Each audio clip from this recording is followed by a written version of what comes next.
어떤 것이 최선의 신앙생활일까요? 오늘 본문 5절은 우리에게 이렇게 신앙생활을 하라고 말씀하십니다. 5절의 말씀은 너는 마음을 다하고 성품을 다하고 힘을 다하여 네 하나님 여호와를 사랑하라. Love the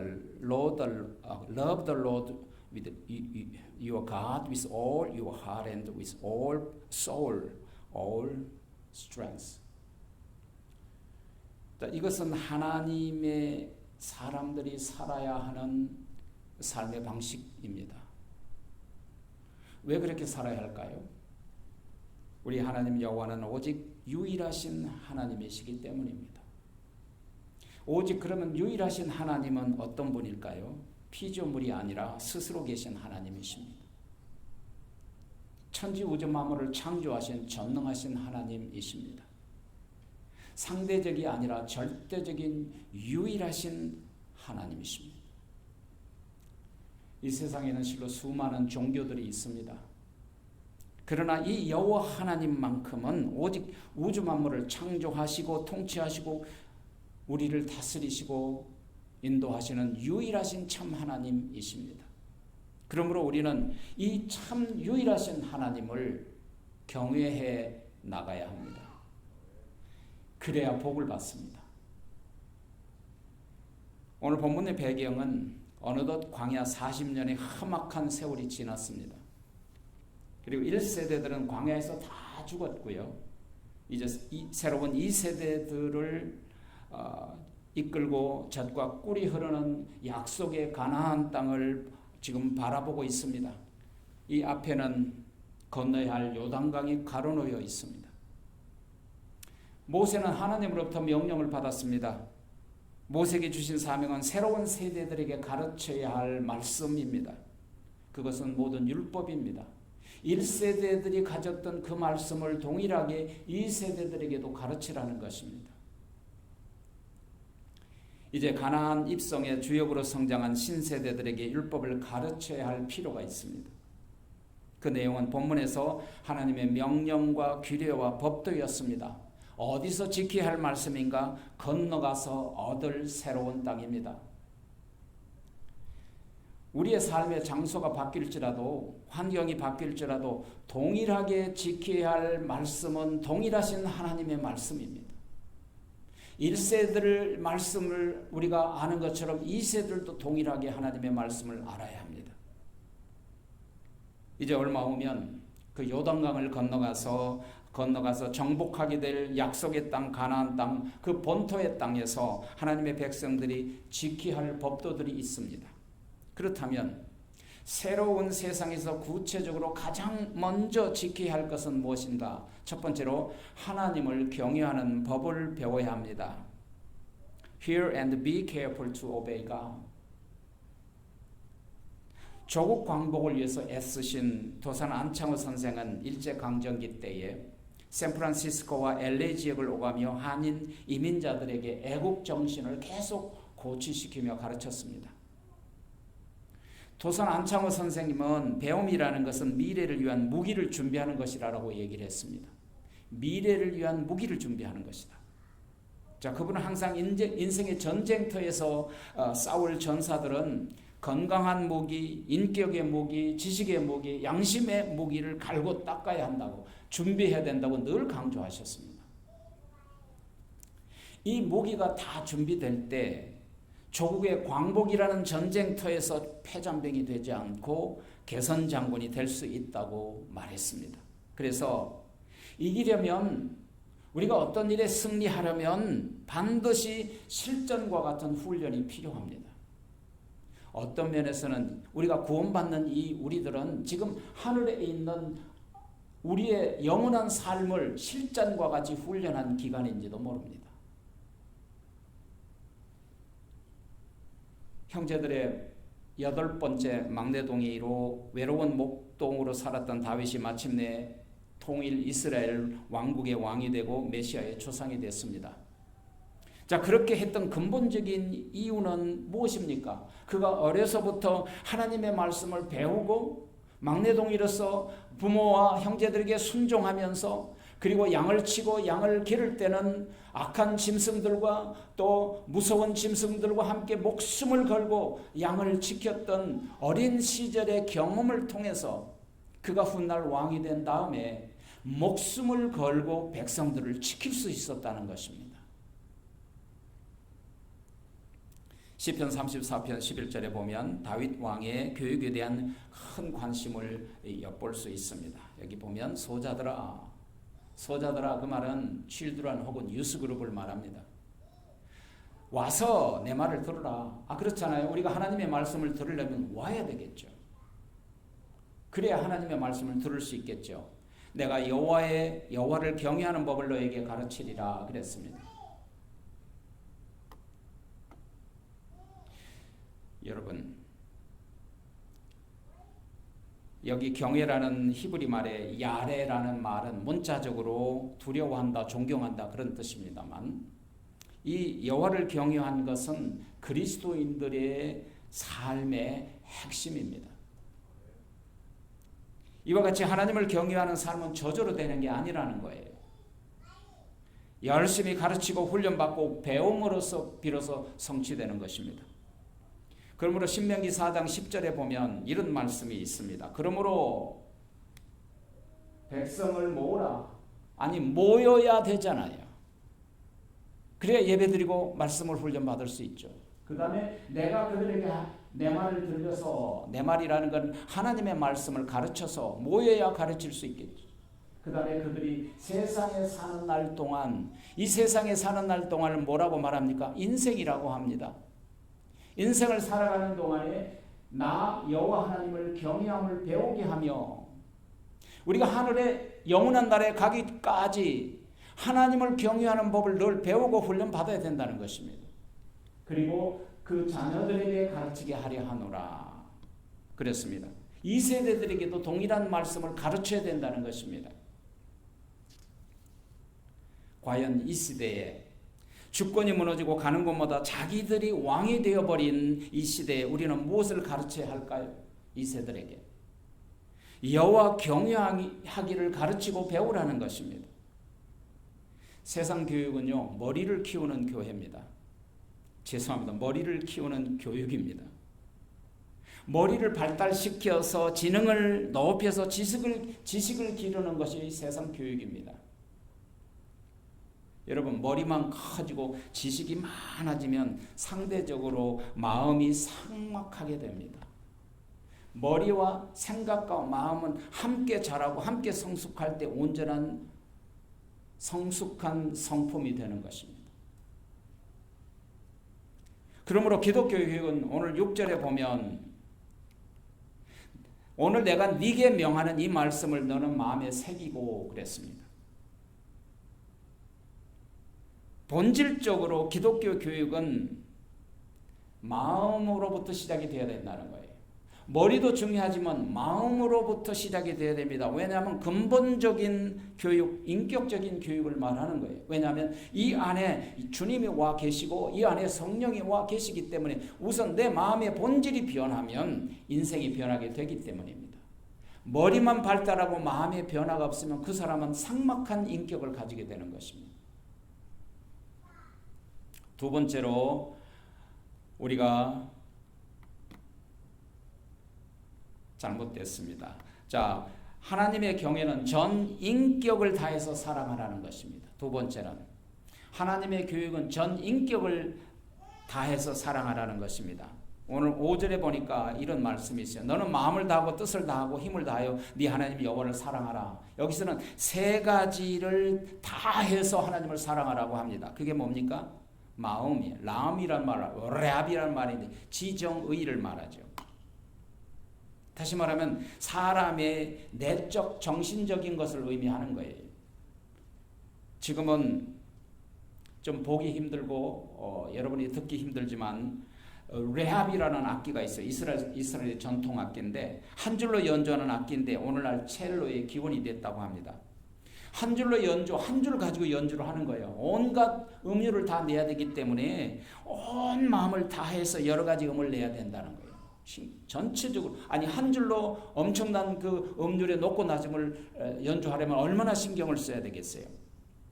제가 일부러 레합이라는 연주를 유튜브에서 어제 찾아서 그걸 들어봤는데요. 그걸 들어보니까 마음이 아주 뭉클해지고 아주 큰 감동이 있더라고요. 한 줄로 하는데 그렇게 아름다운 음률이 나올 수가 없어요. 바로 한 줄로 온 마음으로 연주하는 것처럼 하나님을 향한 마음을 가지라는 거예요. 레밥. 두 번째, 성품을 다하라. 그 말은 네페시라는 건데 영혼, 생명, 호흡이라는 뜻인데 이 히브리 사람들은 이 성품을 존재라고 말하는 거예요. 그러니까 성품이 그 사람의 존재예요. 이해가 가십니까? 하나님의 나의 존재 전부를 다해서 전 인격적으로 하나님을 사랑해야 된다는 거예요. 내 존재 자체가 하나님을 사랑하고 하나님을 경외하는 것, 그것이 경외하는 도구가 되어야 된다는 거예요. 나 인격 전체가. 마지막으로 힘을 다해, 그 말은 콜메오드라는 말인데 이건 오버플로잉이라는 말이에요. 넘친다는 뜻이에요. 힘을 다한다는 건 넘친다는 뜻이에요. 자, 하나님을 사랑하되 내 육체와 정신과 모든 능력보다도 더 넘치도록 사랑하라는 거예요. 하나님에게 째째하게 하지 마시고 내가 힘에 넘치도록 하나님을 사랑하면 하나님은 반드시 넘치도록 여러분에게 갚아주십니다. 인간은 마음의 두 주인을 결코 섬길 수가 없어요. 왜냐하면 한쪽을 사랑하면 다른 한쪽을 소홀히 대할 수밖에 없는 것이 인간 능력의 한계예요. 그래서 두 부인을 섬겨가지고 행복한 가정이 없어요. 두 남자를 섬겨서 행복한 가정이 없다고요. 그래서 마음을 분산시키지 말고 오직 한 하나님만을 마음 중심에 모시고 그분만을 사랑하라는 거예요.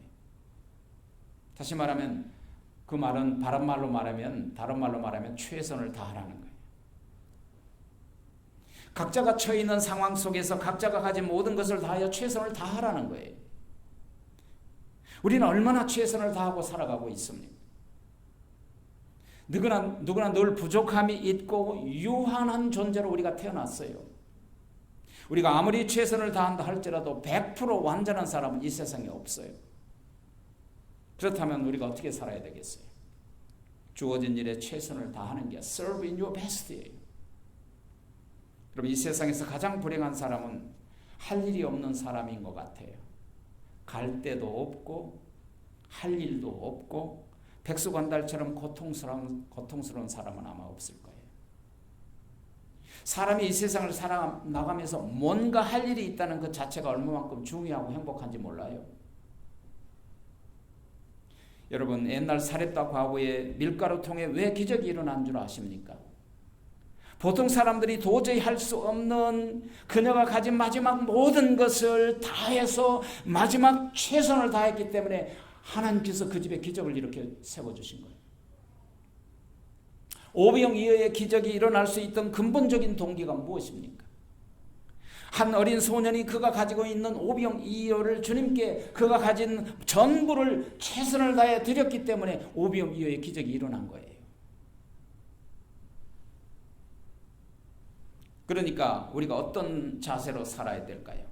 마지막까지 내가 맡은 일에 최선을 다하는 것이 곧 하나님을 경외하는 일이에요.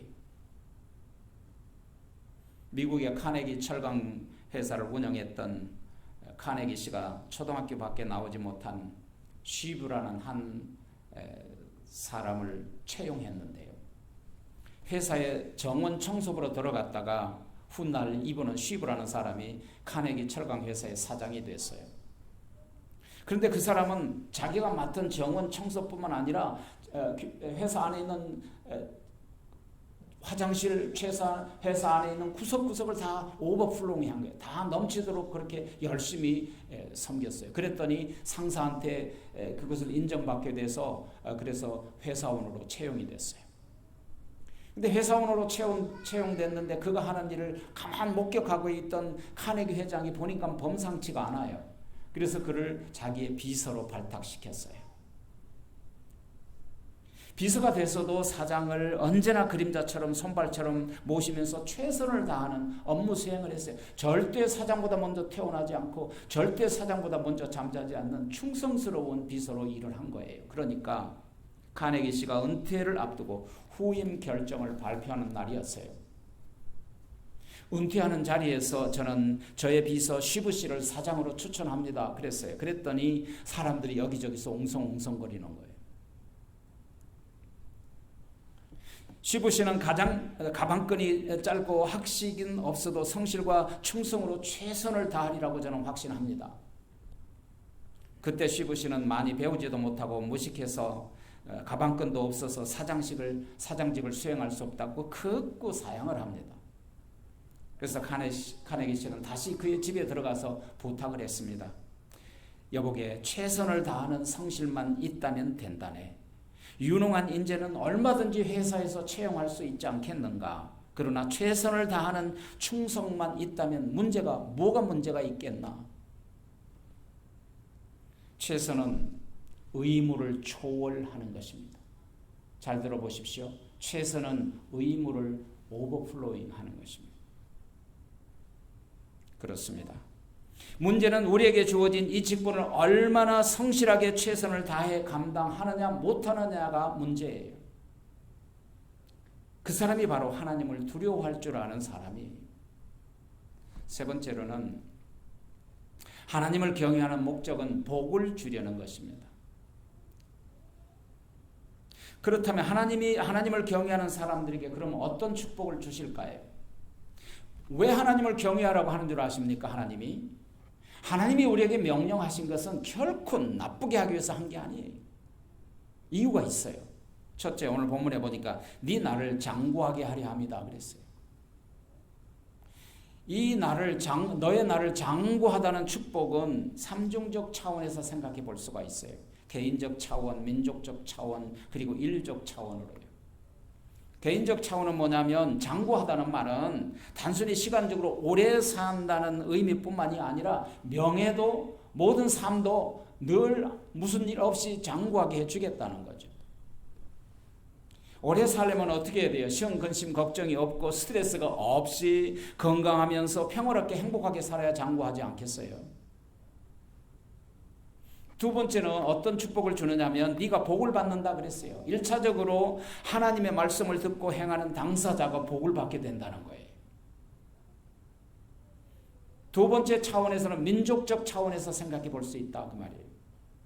하나님의 특별한 돌보심으로 인해서 하나님의 택한 민족이 흥왕하고 번성하게 될 거라는 것입니다. 여러분, 인류의 역사를 보면 하나님을 믿고 살아가는 민족은 항상 잘 됐습니다. 인류 역사가 증명해요. 네 조상이 받은 복, 그 복을 주시겠다는 거예요. 하나님을 경외하는 민족은 그 조상들이 받은 똑같은 복을 받을 것이라는 거예요. 세 번째 차원으로서는 인류적 차원에서 생각해 볼 수가 있어요. 그건 뭐냐면 구속사를 가만히 여러분이 그 공부를 하고 이렇게 들여다보면 하나님으로 말미암아 구원 얻은 백성들이 가나안 땅, 즉 천국에 들어가기까지 영원토록 새 생명을 누리도록 보호하신다는 그 모습을 볼 수 있어요. 이건 하나님의 약속이세요. 하나님을 경외하는 사람들에게 영원한 천국의 복을 주시겠다는 거죠. 이스라엘아 들어라, 쉐마. 하나님의 택하신 백성들에게 하신 말씀이에요. 이 말씀은 구속받은 백성들입니다. 뭐라고 명령하십니까? 듣고 삼가 이를 행하라. Hear and carefully to obey God. 삼가 듣고 행하라는 것입니다. 여러분, 듣는 귀가 복이 있다고 했습니다. 하나님의 말씀을 듣는 복이 있어요. 그리고 듣고 배웠으면 어떻게 하라고 합니까? 행하라. 여러분, 믿는 대로 행동한다는 것은 믿음의 증거입니다. 믿는 대로 행동한다는 것은 믿음의 열매입니다. 믿음을 행하는 것은 하나님을 경외한다는 뜻입니다. 이것이 하나님이 원하시는 신앙생활이에요. 행함이 없는 그 자체가 죽은 것이라 그랬잖아요. 야고보서 2장 17절에 보면. 그러면 행함이 없으면 믿음이 죽었다는 말은 더 이상 믿음이 아니라는 거죠. 우리가 믿음으로 구원을 받았는데 믿음이 없으면 믿음이 죽었다는 결론에 도달하잖아요. 그렇죠? 행함이 없는 믿음은 죽은 믿음이다. 그렇다면 믿음이 없어진 거죠. 그러면 믿음으로 구원받는데 믿음이 없으니까 구원이 없다는 거죠.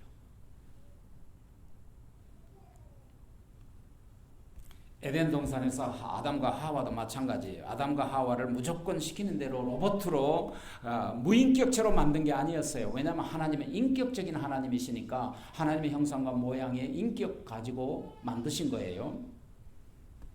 그래서 우리 자녀들을 무인격적으로 대하면 안 돼요. 아담과 하와에게 인격적인 자유의지를 허락하신 거예요. 그래서 아담과 하와가 사탄을 보고 유혹을 받고 범죄하기 전에 그럼 어떤 상태였느냐?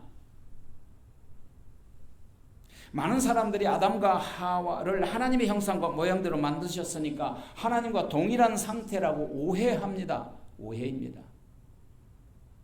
깊이 들으셔야 됩니다. 다만 하나님의 형상과 모양을 닮은 상태였다 그 말이에요.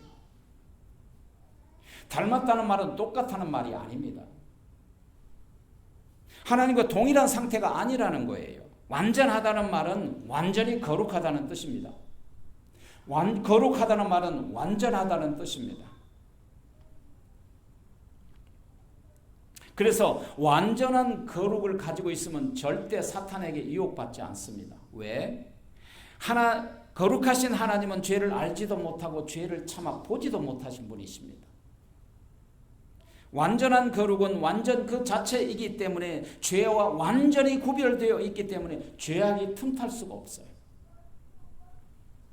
아담과 하와는 하나님의 형상과 모양을 따라 만들어졌어요. 그 말은 하나님의 본을 따서 만든 카피다 그 말이에요. 카피는 오리지널이 아니에요. 카피는 오리지널이 될 수가 없어요. 다시 말하면 아담과 하와는 하나님을 닮았지만 하나님과 동일하지는 않다는 거예요. 그러니까 아담과 하와는 하나님이 아니다. 그렇습니다. 아담과 하와는 인격적인 자유의지를 가지고 선악과를 따먹지 말라는 하나님의 법을 믿음으로 행하고 지켜야만 했어요. 그 인격적인 자유의지를 가지고 행해야만 했다 그 말이에요. 그러나 사탄의 거짓말과 유혹에 넘어가 버렸어요. 우리가 구원받았다는 말은 완전하다는 말과는 달라요. 구원을 받았지만 사탄의 유혹에 넘어가서 죄를 지을 수밖에 없어요. 구원을 받았지만 완전한 거룩은 아니라는 겁니다. 그러나 예수님이 재림하셔서 우리가 부활하면 완전한 거룩에 이르게 되는 것입니다. 그걸 완전 구원이라고 하는 것입니다. 그러면 이 땅에 우리가 살아가는 삶은 다만 하나님의 말씀으로 최선을 다해서 살아가는 거예요. 이 땅에서 하나님을 두려워하는 경외하는 마음으로 살라는 거예요. 듣고 깨달았으면 예수님께서 다시 오시는 그날까지 말씀대로 행동하며 살아야 돼요. 이것이 하나님이 원하시는 올바른 신앙생활이에요. 최선을 다했느냐 안 했느냐는 자기가 알아요.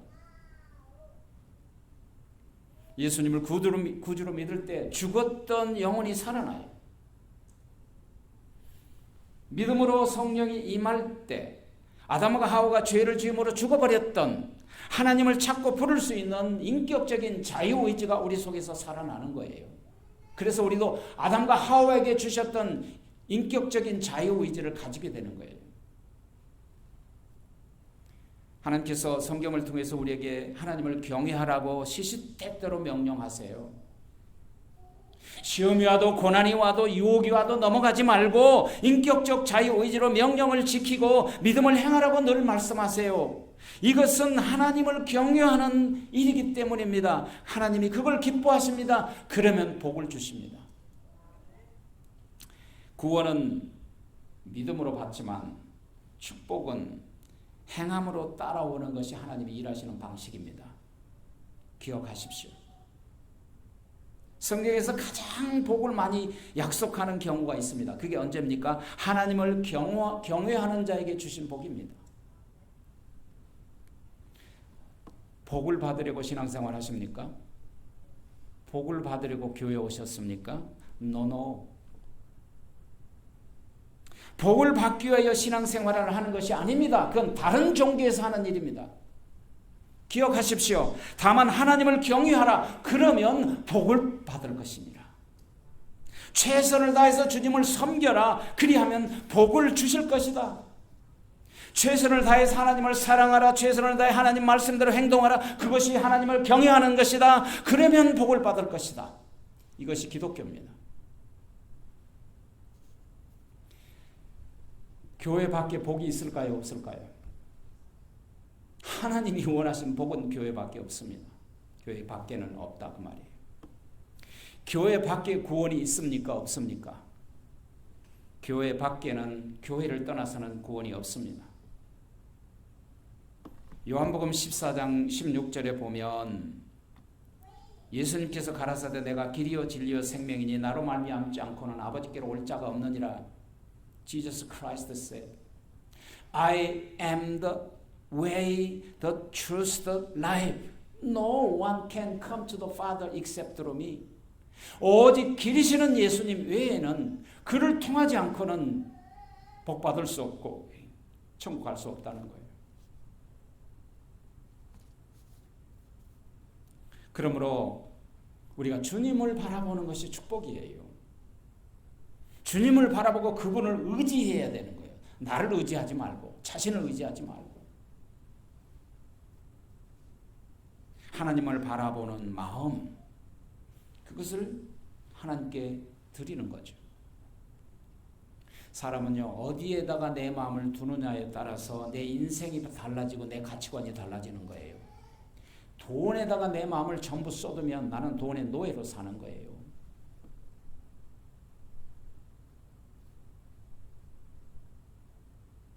결론적으로 말하면 오늘 본문 신명기 6장의 말씀을 세 가지로 결론적으로 요약하면 이렇습니다. 첫째로 자녀를 내일의 주인공으로 키우려면 부모가 신앙의 본을 보여야 된다는 것입니다.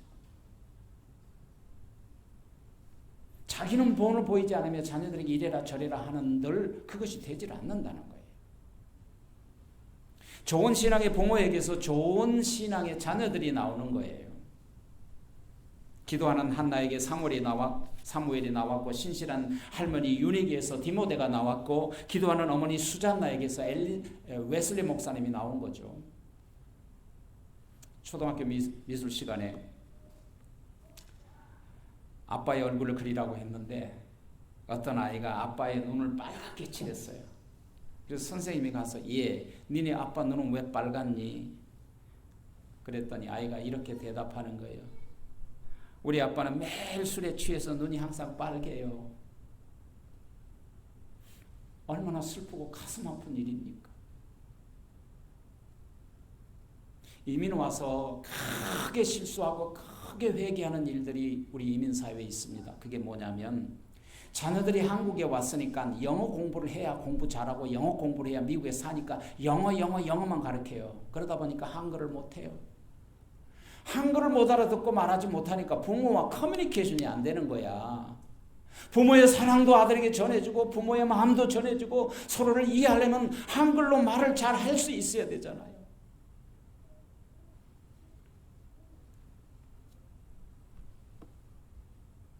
그래서 두 번째로는 하나님의 말씀을 부지런히 가르쳐야 돼요. 하나님의 말씀을 부지런히 가르쳐야 돼요. 자녀들에게 기도하는 것을 가르치십시오. 자녀들에게 예배하는 법을 가르쳐 주세요. 어떤 분들이 제가 여러 번 그런 얘기를 들었는데 자녀들도 교회에 나오게 하세요. 그랬더니 목사님 우리 아들 딸들은 대학교 들어갈 때까지는 공부 좀 열심히 하라고 냅두고 대학교 들어가면 신앙생활 잘하도록 제가 인도할게요. 잘못된 생각이에요. 대학 가면 다 부모 떠나요. 그럼 누가 그 아이를 인도하겠습니까? 기독교 설문기관에서 3,000명을 대상으로 설문조사를 했는데 현재 다니고 있는 3,000명에게 설문을 보냈더니 어려서부터 유아 때부터 교회를 다니기 시작했던 사람이 78%예요. 어려서부터 교회를 다니면 커서도 교회를 다니게 되는 확률이 크다는 거예요. 얼마나 축복받은 것입니까?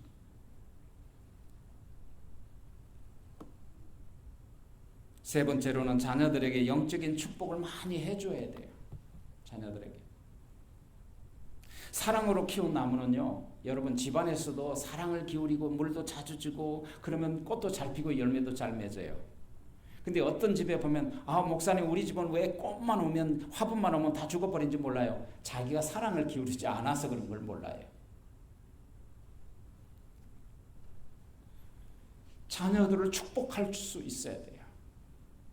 모세 어머니가 유모 시절에 모세를 위하여 날마다 간구함으로 모세는 이스라엘의 지도자가 됐습니다. 요셉은 아버지 야곱의 사랑과 축복을 받음으로 세상을 무서운 기근에서 건지는 위대한 총리가 됐습니다. 솔로몬은 다윗의 사랑과 축복을 받음으로 전무후무한 지혜의 왕이 됐습니다. 그렇습니다. 결론적으로 우리가 자녀에게 신앙의 본을 보이고 예배의 본을 보이고 하나님의 말씀을 가르치고 축복할 때 우리 자녀들은 21세기의 일꾼이 될 줄 믿습니다.